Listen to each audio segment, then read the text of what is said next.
Good afternoon and happy Thursday, everybody. Today is, what is today? May 30th. I can't believe we're already at the end of May, the fifth month of the year. We're going right into basically the halfway point, and it seems unbelievable to me. This week has been the first full week of summer for all of the Georgia children. So, congratulations to you guys. Hope you're having a great time. I know us parents are always trying to rally and see what goes on. What summer camps are they going to this week? So, but let's dive straight in today. I appreciate you guys for always tuning in. Drop a comment or a question in the comments if there's anything that I can go over specifically for you tonight, or if there is something that you would like for me to research and make sure that I go over. I go live every Thursday evening specifically to talk with you guys live and just say hello, get to know you guys a little bit better, and obviously let you get to know me, and to be more of a true source of information, because I've said it so many times. Unfortunately, a lot of our headlines are here to terrify, not clarify, and I'm here to do the clarifying. So drop in the comments where you guys are tuning in from. It's always really interesting for me to see, and I really just like picking your brains if you're not from Georgia, what the market is like, again, really and truly in where you are, because again, I'm going off of national news and what we're seeing, and it's always really fun and interesting to pick other people's brains. But tonight we are going to dive in and we're going to look at what is really going on in the real estate market here in Georgia, and what can we kind of expect from that as well. Obviously, the last couple of years have been a whirlwind and kind of up and down. So I just really want to go over all of that. But first, let's say hey to some people. Miss Betty Ayers, good to see you. Thank you for tuning in. Hi there. Howdy alone. Thanks for tuning in. We got Miss Betty from Dawson. Always love to have you guys. So, really and truly, what are buyers experiencing in the current real estate market that we've got going on right now? Well, I can tell you they're experiencing multiple offers still. They're experiencing low inventory, which is what is keeping us in those multiple offer situations. But they're also experiencing, on the flip side of that, depending on where you are, they're also experiencing a little bit more days on market than you've seen in the past couple of years. But you're still experiencing those multiple offers, just not quite as many of the multiple offers. They are experiencing having to go over asking price still, just not $100,000 like we were seeing before, but you're still having to do it. But yet some homes we're seeing sit on the market and actually have reductions. And why are we having one house that is sitting for 30 days and has to have a reduction? And why are we seeing homes that are literally being sold in 24 hours and going under contract for over asking price? And I'm going to go over all of that with you tonight so that you can really understand from the real estate perspective why the differences and what we're looking at. So if you look at this was actually posted by realtor.com. And one of the things that they posted last month in April was that we were starting to see as a nation that more homes have come on the market, and we're actually higher today with the available home inventory than we were for basically the remainder of 2023. And while that is true in some areas, Georgia is still really struggling with this. And so if you look at new home sales from January of 2018, and then you look at it as of March 2024, you can see that the number of new home sales, because that's really what is driving a lot of the sales right now, is new home construction.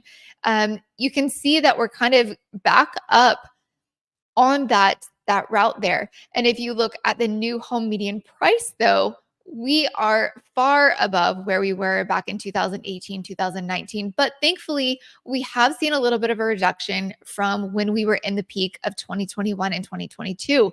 So 23 and 24, we have seen those new home prices coming down and just stabilizing a little bit more. You're not having to go so far over. And those builders have really had to, I don't want to say have a coming to Jesus meeting, but they've had to be a little bit more realistic in their expectations of what pricing is going to look like.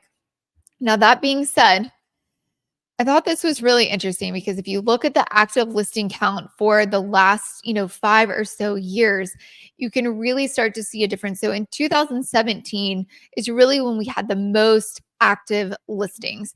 Before that was 2019, 2018 just below that. So obviously 2022 we were kind of at a low point.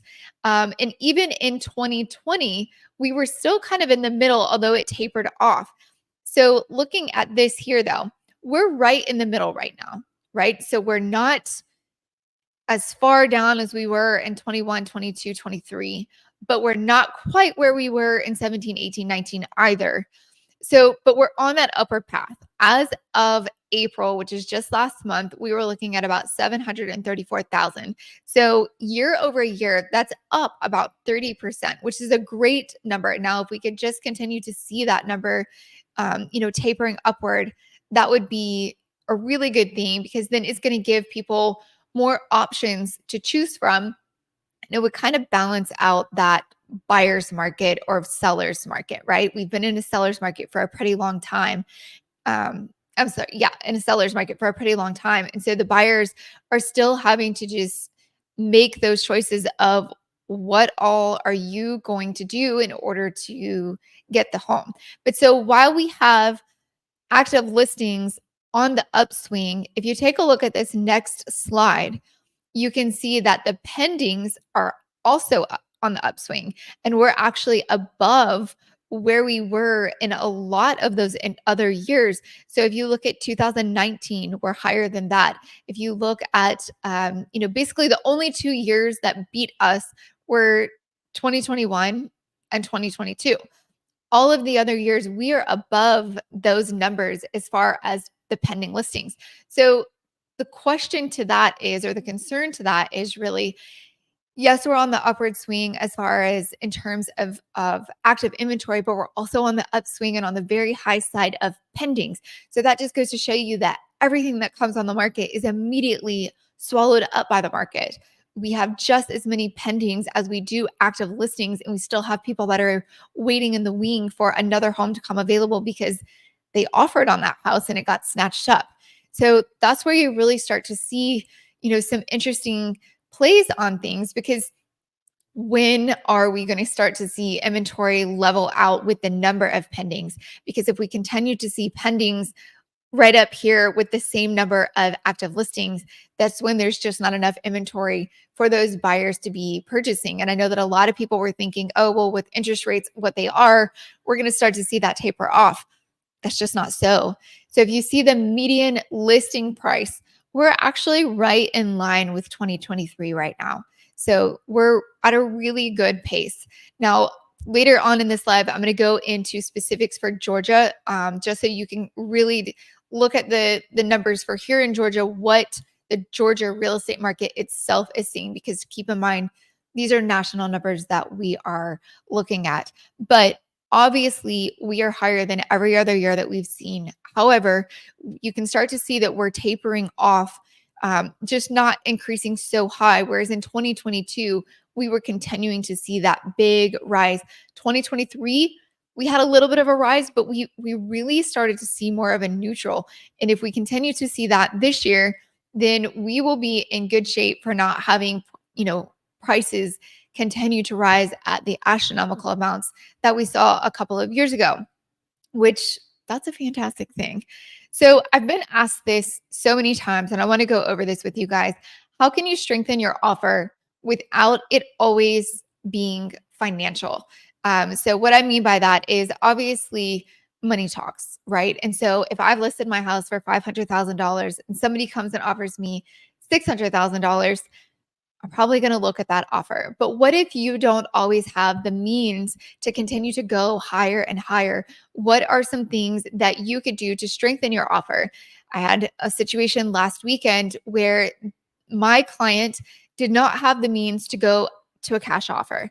They have about 50% down that they're going to be, applying towards the loan, but then the other 50% they're going to be financing. And a lot of people are in this situation that they're financing. However, the house that we were going up against multiple offers, they had a cash offer. And my client said, "Well, should we even bother? Should we just pull the offer and not bother with it?" And I said, "No, I always am one that says move forward, right? What is the worst, the absolute worst that they can do? They tell us no. That's the absolute worst that can happen." And so we threw our name in the hat. And with that, I went back to the agent that had the listing and I said, "What are some things that are really important to your clients?" So, number one, obviously, one of the things that you can do is you can shorten your contingencies. And what I mean by this is you have multiple contingencies that you can place into the original offer. And one of those is going to be your finance contingency. If you're confident with your financing, you know without the shadow of a doubt you're putting 50 to 60% down. You have a stable job, you've had that job for years. There is no reason whatsoever that you have any concern with your financing.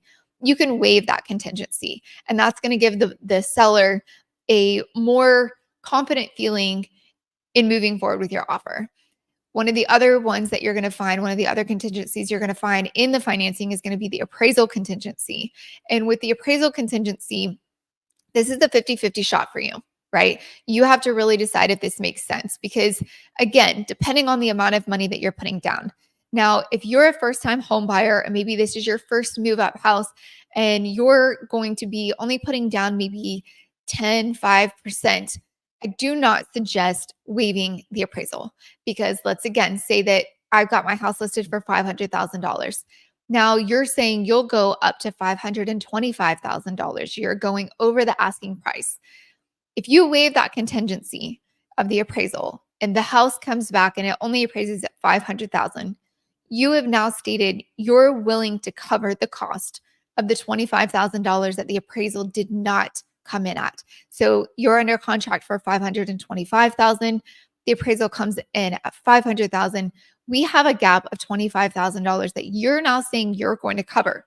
Well, if you're only putting 5 or 10% down, that basically took a lot, if not all, of your down payment away.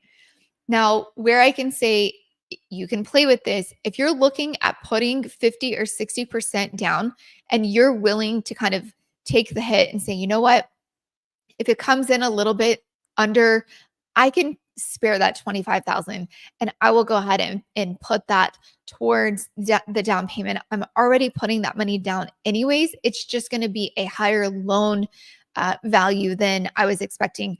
Then that's okay. You can do that. But you have to really look at the numbers and make sure that it makes sense to you financially. The last one is going to be the inspection period, or what we call the due diligence period. So, with this one, again, these are all up to you. If you tell us as your real estate agent, hey, I want to waive my contingencies, we're going to educate you on why we think that is or is not a good idea. Also, if you're looking at the finance, going to have you talk to your lender to see what they think about it.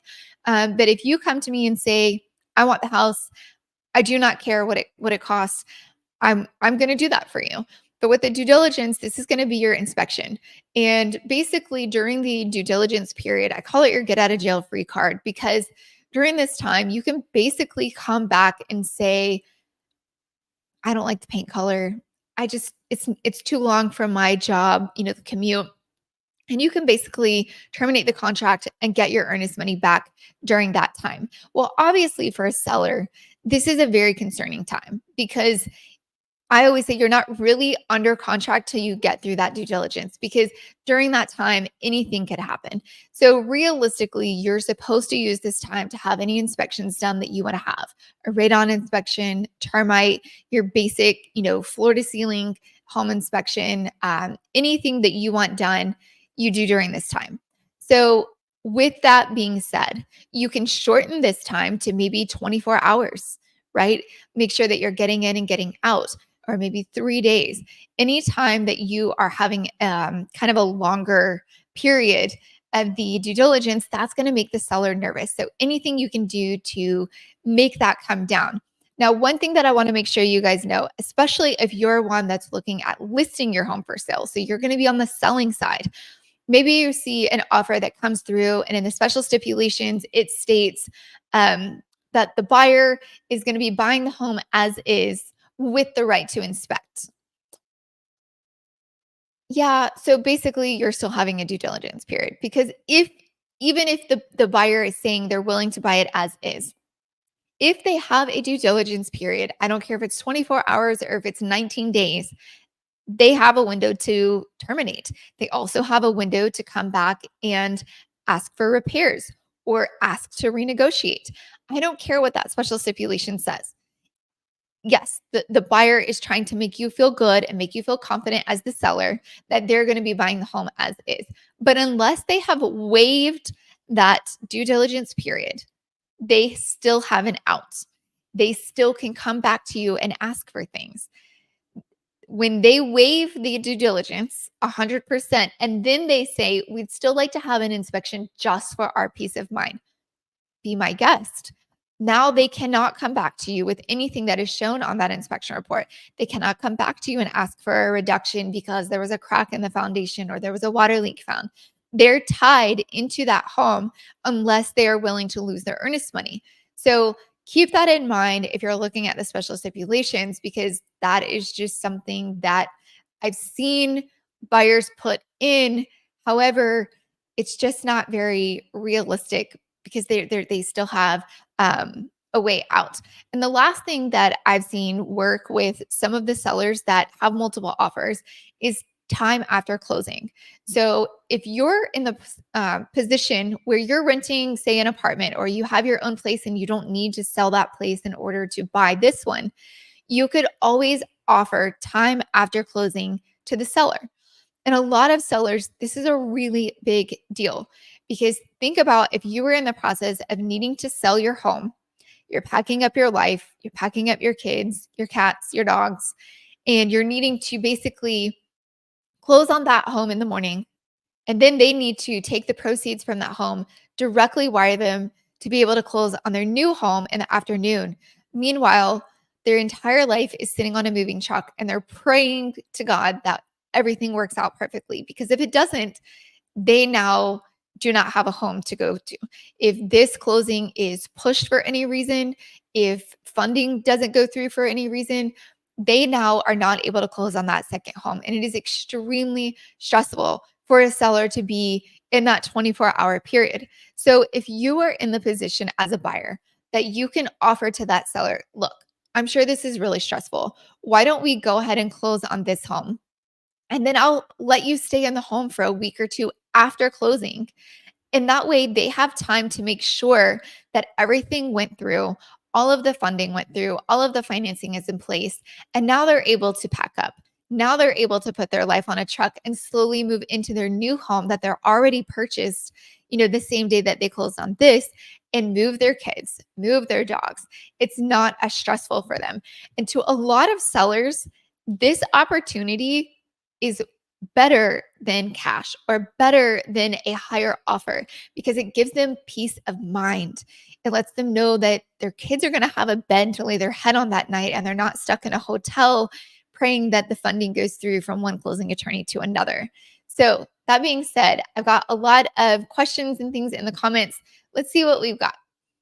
Kim from Sugar Hill, good to see you. You're just down the street from me. Carl, hey from New Jersey. Good to see you guys. Hello from Western Washington. Ooh, that's a far off way. Off topic, but wow, you're so close to 1,000 followers. Thank you. I'll have to look at that. I think we're somewhere in the 800s. So yeah, share it with a friend. Let's get to 1,000. You guys will have to have a big party with me. Probably not enough inventory to declare an official buyer's market, but does more inventory plus higher mortgage rates provide a favorable market for buyers?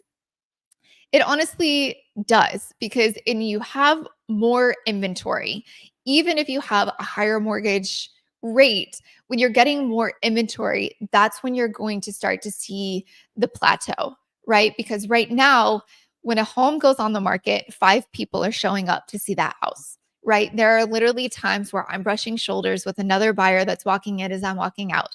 It can be uncomfortable sometimes because your buyers are walking out the door evil eyeing the people that are walking in because they're like, I want this house, make those people leave. And so when you have more inventory, that's when you start to see things level out because now when a home goes on the market, Maybe you see 3 people showing up, or maybe you're the only one that's showing up on that first day. Right now, we're still seeing times where there are little lines out the door to get into this home. I have times where I literally am going on my phone and I'm trying to put in to see this house that was literally just listed this morning. All of the time slots for today are filled up. And I'm like, okay, so we're going to go see it tomorrow. Now, when you see inventory coming on the market, even if there's higher interest rates, buyers are starting to see that with the higher interest rate, I can always refinance. If you pay $100,000 over the asking price, you can't undo that. There's no opportunity for you to ever undo overpaying for a home. There is an opportunity for you to go in when rates come down, even if it's a year or two from now, you have the ability to renegotiate on that, interest rate. So, Anthony, that was a great question. I hope that answered. Um, this is why you will always get my business. I'm not sure what that's referring to, but I really appreciate that. Is it smart to waive the inspection? I'm going to tell you absolutely not. Um, Again, this has to be something that you are comfortable with. And if Carl, you were coming to me and said, hey, Ashley, we really love this house. We want it no matter what. We're willing to waive the inspection. I'm going to allow you to do that. But I'm going to tell you that it's a bad idea. Because here's the thing, I would almost rather you pay an additional $5,000, overbidding on that home than waive the inspection. Because paying $5,000 over on a home compared to finding out that there's major structural issues or major water issues that are now going to cost you $15,000 to $20,000, that $5,000 would have been chump change to you if you had found that out. You might have found out something that you would not have moved forward with on the home. I can say what we've seen a lot of people doing, myself included. I have 2 inspectors that I work with on a regular basis. They're on speed dial for me, and they know that when I call, they need to get out there ASAP. So I've been doing 24 hours to 72-hour inspection periods, due diligence period. And basically, as we are negotiating on a contract, right? So if you say, Ashley, I really like this house, I want to put in an offer. At the same time that I'm writing up that offer, I'm also calling my inspector and saying, hey, I need an inspection for this home on Monday. Now, there's a 50-50 chance that we get it, but my hope is that we do, and I've already got that inspection lined up. If they come back and say, hey, Ashley, sorry, we went with another offer, I could just call my inspector and say, hey, I need to go ahead and cancel that inspection. We ended up not getting the house. But this way, it allows us to have some of the best terms and make those 24-hour home inspection on there, but at least we know what to expect with the home. Because I would hate to see, most of the time it's trivial stuff, right? Like once you look at the inspection, you're like, oh, I obviously would have waived the inspection for this. But there are those times where we get an inspection back and we had no idea, but the crawl space is filled with mold, right? And that's going to be quite a few $1,000s to have a mold remediation company come out and get it all away. And then we need to figure out, well, where's the mold coming from? And now you find out there's water intrusion, and that's another $10,000 to have that remediated, that taken care of. Then we're having, vapor barriers put down. And now you're $10,000 to $15,000 into the house and you haven't even bought it yet. So it is my personal belief, out of all of the things that I have seen throughout the years, I personally, if I'm buying a home, I would rather lose it than waive the inspection. Personal 2 cents.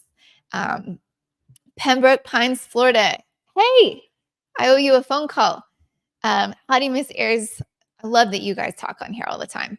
So one of the things that I wanted to go over is, why are we seeing some homes sitting compared to some homes that are flying off the market? So this is a great question that somebody asked me the other day, and they said, Ashley, I can't make heads or tails of the market because some homes are literally under contract in 24 hours. Or, we go and see it, and by the end of the weekend, it's like multiple offers. Please have your highest and best in by Monday at 8 a.m. so the seller can review.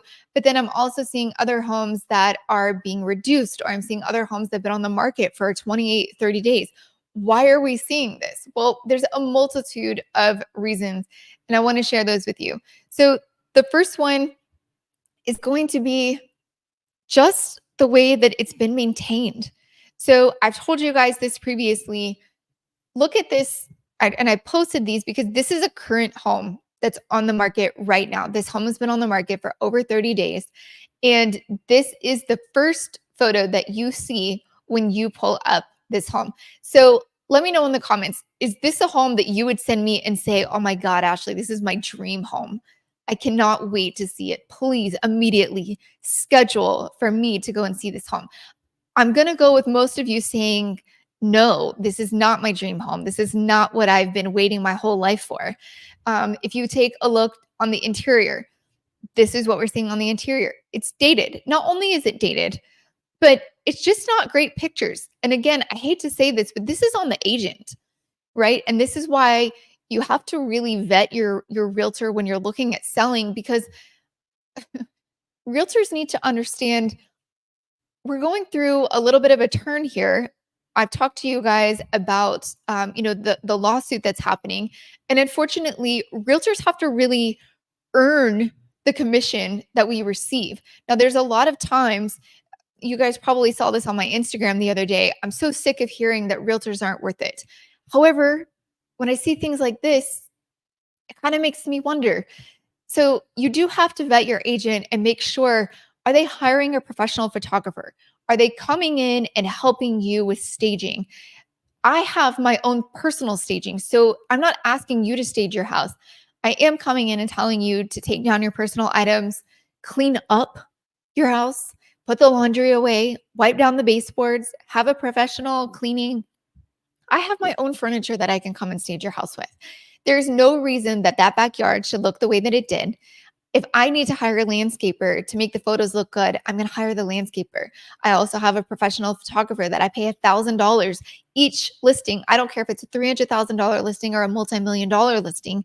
I pay the same amount to have this photographer come out and take amazing photography that's going to look far different than this photo right here with wires hanging over this dated bathroom. So take a look at this one. This is our dining room and kitchen. It's not the best photos. This is not screaming, hey, come see me because I'm your dream home. So you have to really keep this in mind when you're talking about listing your home. Yes, it is still a seller's market. However, it is not like it was in 2020 and 2021, where you can just throw up a house and it's going to sell no matter what. There are multiple reasons that we're seeing homes staying on the market, and being maintained improperly is one of the biggest ones. Now more than ever, we are seeing people that just need to move into a home and it be ready. They're not wanting to put in sweat equity right now, and they've just paid an arm and a leg for this house at a higher interest rate. So no, they don't have money left over to be pouring into this home as soon as they close. They are probably young professionals that work sun up to sundown to now pay for this home, or it's somebody that's downsizing. Again, nobody is wanting to pour in equity in a home that they just paid top dollar for, and everyone is paying top dollar right now. So keeping your home maintained, getting it show ready is still very, very important if you're wanting to be one of the listings that goes on the market and promptly is under contract. Please do not misunderstand this market and think that just because we're still in a seller's market, you think that you can put your home on the market completely dirty with lots of maintenance from outside that you haven't taken care of in 10 years and that it's going to fly off the shelves, because it's not. Another reason that we're seeing homes stay on the market a little bit longer is it's overpriced. Again, buyers are not in 2020, 2021, where they just have to go and they have zero options. They do have options. They are willing to wait a little bit to see what else is going to come on the market if they see that a home is overpriced, because we are seeing some reductions. Now, if a home is in a great location and it is very well maintained, most of the time, if it's listed at market value, you're going to see that home fly off the shelf and maybe even go into multiple offers so that you're having that home sell for more than it was listed for. However, If you're one of the sellers that thinks, oh, well, my home's going to sell tomorrow, I'm just going to list it $50,000 higher. You're going to be the seller that's sitting on the market for 30 days and now is having to do a price reduction. I unfortunately had this situation recently where the seller really wanted to list a lot higher than I felt like we should have. We've recently reduced that home to exactly where I said that I should have listed to start with. And within 3 days, we went under contract. So please listen when your realtor is telling you where the market value is. Because if you list at market value, a lot of times the market will take the value higher. Something to keep in mind. And last but not least, some of the homes that we've been starting to see that are staying on the market a little bit longer are the luxury market. So in 2021, 2020, we saw a major surge in the luxury market. So just to kind of give you an idea of here in Georgia, in Swanee, we have the River Club that's just down the street. These homes are 2 million and up. I don't know what's going on with my hair here, you guys. These homes are 2 million and up. In normal days on market in there, we're looking at probably 100 days or sometimes even well over that. Those homes can stay on the market for a year sometimes, and it's not unheard of. If you look at all of the homes throughout there, it's just not unheard of. However, in 2020 and 2021, we were seeing these homes selling almost the same as traditional, $500,000, $600,000 houses. It was mind blowing. These homes were just flying off the shelves. The biggest market to slow down has been the luxury market. So if you have a home that is, I'm going to say 2 million and up, those homes we have definitely seen slow. We're definitely seeing them stay on the market longer. So those are the biggest factors that we're seeing as to why some houses are sitting. And I hope that really gave you guys some understanding. Let's jump over into the comments here because you guys are popping off and I love it. No way. How many how many pictures do you suggest to have for a listing? I usually have around 50 to 60 photos. So again, when my photographer comes, she's going to do aerial photos. She's going to do with her drone. I also, if we are close to an area, say like if you're in Swanee or Alpharetta, Buford, if you're close to, the Mall of Georgia, if there's things that are really close to you, I'm going to have her also photograph those with her drone, because those are pictures that we can include so that people have an idea of realistically, if the house is here, sometimes you'll see those pictures like Mall of Georgia is here, the house is over here, right? So people get a really good idea. So I love having more photos, and I really try and put those photos into a pathway that walks you through the house. I personally hate, even as a realtor, if I'm looking at a house and I'm clicking and clicking through and I cannot figure out the floor plan of this house or the flow of this house because the photos are so just, they don't make sense, right? I'm in the kitchen and then I'm in the bedroom and then I'm in the backyard and I'm like, wait. How did I get there? Where's the transition, right? So I feel like the more pictures you have that are good pictures, let me say that. I don't need pictures of your closet if it's a small closet and you've got it packed to the brim. I don't need pictures of your laundry room if it's overflowing with laundry the day that we came. My photographer is trained. She knows, oh, close that door. We're not even going to go in there. We're going to, take a picture from this angle. She'll move things around. So I always say the more pictures, the better, but with taste. So I hope that answers your question. Some people just want to be lazy. That is 100% facts. And I feel like a lot of sellers right now are still in the moment thinking that, oh, well, I can just throw my house on the market and it's going to sell no matter what. That's just not the case. And I don't know who told you that. I hope that your realtor would have done you a better service by educating you, but clearly some of these haven't. Do you prefer the homes unfinished? Do you mean, yes, unfurnished? Perfect. Actually, I don't. And it really depends. So if you yourself have already moved out, so the home is unfurnished, I'm going to come in and I'm going to put some staging into the house. I am a very big believer that staging sells houses. There was a home, actually, I guess it's been about 2 years now. It was unfurnished. It was listed with another agent. And when they came off the market, this seller actually ended up calling me and said, "Hey, we've been on the market for 6 months in the middle of 2022, and we haven't been able to sell it. I don't know why. It's an adorable townhome." And when I looked at the pictures, they weren't bad pictures, but there was no staging whatsoever. And the way the townhome was set up, it was really hard to get a feel for like how you would put your own furniture in this house, because it was a very open floor plan, dining room, living room, kitchen. So we took some staging in, just a chair, a sofa, some mirrors, some wine and some wine glasses, very minimal. However, we were able to really give you a feel for what this space could look like if you lived here. And within 2 weeks, we had the home under contract and getting it sold. So if you don't have furniture that you love, or maybe it's dated and you're thinking like, "Hey, we're just going to pitch this or we're going to sell it," I can bring in my own staging to help sell the house. But I fully believe that having a little bit of furniture in the house always helps it sell a little bit better. Um, yes, Betty and Lone, they have their little friendship. Was that home in a non-HOA community? Which one? Where I'm at, we had a home that was brand spanking new, and the home literally sat on the market for like 6 to 8 months after it was built. Probably was prices too high. Loan, was that recently or was that in the past?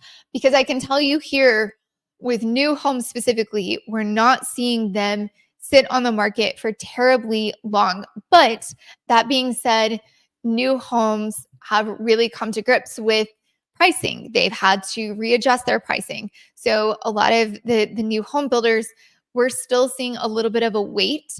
But what I'm seeing with a lot of them is they're making people get pre-approved before they will even write the contract, which I think is genius, because why tie up a home that could be available to somebody else who's already been through the process when you don't even know if these people freaking qualify to buy this house, and now they're tying up what could potentially be an available property for somebody else. The sellers are still in control because these pictures are bad. That's what I'm saying, right? But that home has been sitting on the market. I guarantee you, if they would clean it up a little bit, take better photos. If something doesn't show well, don't photograph it. Don't put it up. Take out, if you don't have great furniture in there, take out the folding chairs, okay? Cut the backyard. I will hire a contractor to come or a landscaper to come and cut the yard if my client is gone or out of town. Or I had one recently where I was paying to have it maintained because my client lives somewhere else completely out of state. And I wanted it to look well. Not only, yes, we got it under contract, but I want the buyer to pull up on the day that they close and still see that the home is being maintained. So I paid for 2 months of service for that home to be maintained, the grass, because I don't want a buyer pulling up and thinking, "Jesus Christ, I bought it and now look at it. It looks horrible." It's just not worth it. You're paying what, $60 for somebody to go and cut the grass a couple of times? Come on, it's not worth it. So that being said, Loan, to answer your question, no, that one was not in an HOA, and that's why they could let the grass grow. But it's still not suggested, you guys. Don't do it. It's just not worth it. I want to dive in and look at Georgia specific. So looking at the median sales price right now, we are actually right in line with where we were at the tip of the market. So prices last year kind of came down, 2022 came down, and then we're right back up. So the average price point for Gwinnett County, which is going to be like Beaufort, Suwannee, Sugar Hill, Duluth, any of those areas, we're looking at around $435,000 for the average home price in Gwinnett County right now, which was the highest peak that we had gotten to right back in the middle of 2022. So prices holding steady. We have not seen like a major decrease in home values here. Now, this again is Gwinnett County, the homes for sale. Again, we saw a major downswing at the end of 2022. We have not been able to catch up to that. So while home prices have kind of caught up, our homes for sale are still on the low side, which is what you keep hearing inventory is low. It's annoying how many times we're hearing that right now.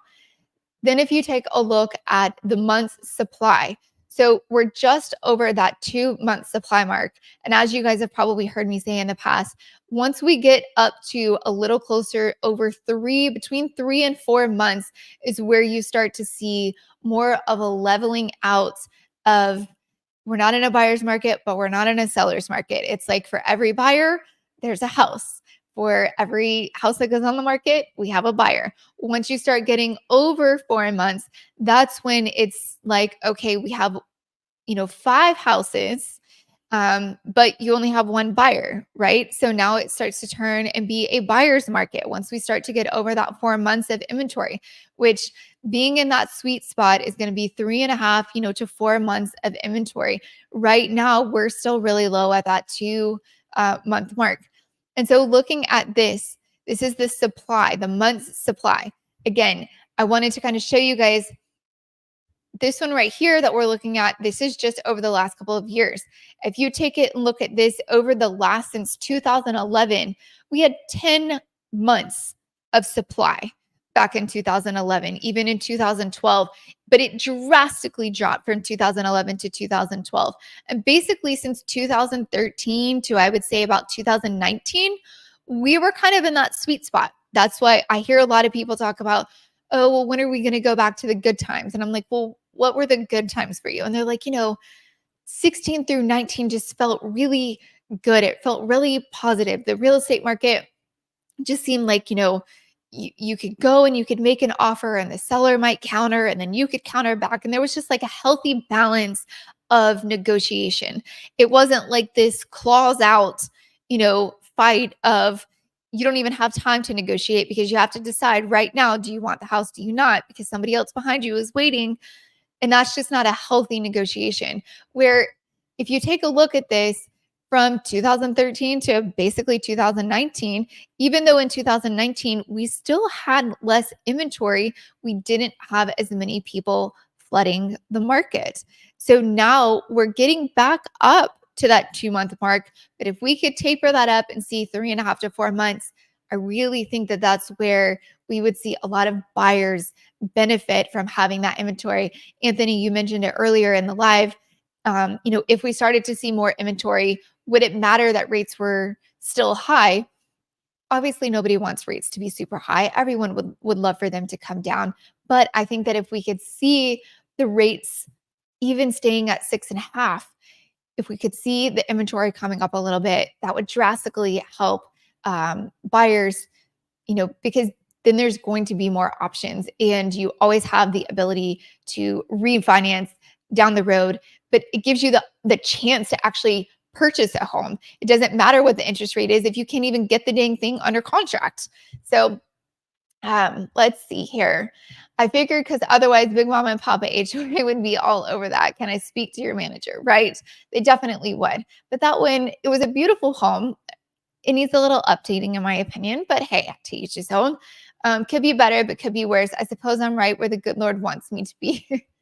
Get a decent home, 3.2 or 4.3 for a decent price instead of paying like 800,000 for a starter. I'm being dramatic, but whatever. I fully agree. And sadly, you're not being over dramatic in certain areas. So it really depends on the area that you're looking in on what those prices are going to be, right? And so if you're looking in Alpharetta or Milton, a starter home is going to be probably around $800,000. But getting a 3.2 or a 4.3 in somewhere like Beaufort, Duluth, those areas are still really great areas. Lots of job opportunities. You've got medical, you've got tech park, you've got access to highways. And if you look on there, they've been rated some of the best places to live by niche.com for multiple years in a row. So I think you're onto something there. Ray, I heard today the banks are stopping loans now. Liquidity is drying up. Interesting. I saw something about that earlier today, but as far as the lenders that I've been working with, they're still very much, giving out loans. They're just being a lot more strict about the loans. So that's how we ended up in the Great Recession to begin with. We've talked about that. We talked about that on the live a couple of weeks ago. Lenders were basically just handing out money like it was lollipops in 2006, 2007. You weren't really having to go through the lending process that you are today. And don't get me wrong, a lot of the buyers that I'm working with right now are like, Jesus, to go through the lending process, I feel like I just had like, a rectal exam. I had to give up my firstborn. It was brutal. But that's what's going to keep us safe from being in the Great Recession again. You do have to go through a rigorous, vetting to make sure that you do qualify for this. I will say some of the things that I've been seeing recently, they came back with the 0% down loan. You've, I can't say that I really agree with that. Now, the VA loan has always been one that is available at 0% down. And I think that's fine. But when you're giving 0% down to the masses and people don't even have skin in the game, you didn't even have to save up anything to put down. I can't say that I agree with that perspective. So I hope that we don't see some stupid lending move forward. From what I have seen, I still see people putting minimum 5% down. A lot of people are putting 10, 20% down. You don't have to do that. But I do believe that people should have to put something down. I do believe that they should have skin in the game. Otherwise, what's to stop you from foreclosing? It's basically like you've been paying rent. And so you walk away from the house and now you're not able to buy again for 5 to 7 years. Well, clearly you didn't really care if you bought in the first place because you've just been paying rent on your own home and now you're walking away. So I definitely think that it's something you should have to save up. You should have to have at least a little bit of a down payment on the home. Otherwise, you're just not ready to make that purchase. 800s for a starter home in certain locations. Yes, absolutely. Yes, some are saying it's like 1929. If you don't like it or have trouble with your Lennar home, you can walk. Interesting. So I'll definitely have to look into that. Lennar is definitely in Georgia, but it's not one of the bigger builders, I will say, right here in this particular area. We do have Lennar that goes throughout the state of Georgia. So they have a lot, but we're seeing a lot of Toll Brothers right now. So that's one of the ones where they make you actually get qualified for the loan before they will even write a contract on it. So even if you come and you say that you're interested in the property, you want to make an offer, you could say that you're going to pay more than they're willing or that they're asking. They're going to decline. They have let you know that unless you are qualified and you have the pre-approval within your hands, you're not writing an offer on their home, which I highly respect. That's why a lot of times when I'm talking to people and they say, okay, I'm ready to go look at houses. And I tell them you need the pre-qualification first. I've had people actually get mad at me and say that they're not going to work with me because they don't want to have to go through the pre-approval process yet. Well, then you're not ready to buy yet. And you're not worth leaving my family, missing a soccer game, missing dinner with my family to go show property to when you don't even know what you can qualify for.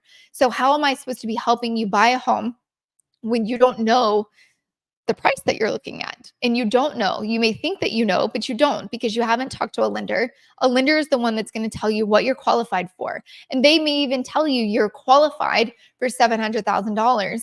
And then you start really looking at that monthly payment and say, holy hell, I don't want to go to $700,000. I really think I'm more comfortable in that $600,000 range. So the only way that we can really start the buying process is by you talking to a lender and getting qualified and getting vetted to see what are the actual, dollar amount that I'm comfortable spending. So I hope that helps you guys understand the process. I hope it really helps you understand where we are in the real estate market here in the state of Georgia and just nationally. It's definitely not doom and gloom like a lot of people were expecting last year. We're still in a positive as far as, home prices continuing to rise. We're in a positive that they're not rising at astronomical amounts. They're just slowly pacing. We are at a positive at the fact that interest rates came back down. They went up for a little bit this year and then they came right back down. So we're holding steady at about 6.5%. I actually had a client just this week get down to closer to 6%. And if they buy down the rate, they might even get down to under 6%, which that's a great thing. So I hope all of this information helps. I sincerely appreciate you guys tuning in. As always, if you have questions after the fact, shoot me an email. I'm happy to take this offline and answer any questions. Or if there's something that you want to go over or want me to make sure that I'm covering, shoot it to me in an email and say, hey, can you make sure to cover this on your next live? I really appreciate you guys, and I hope to see you on the live next week.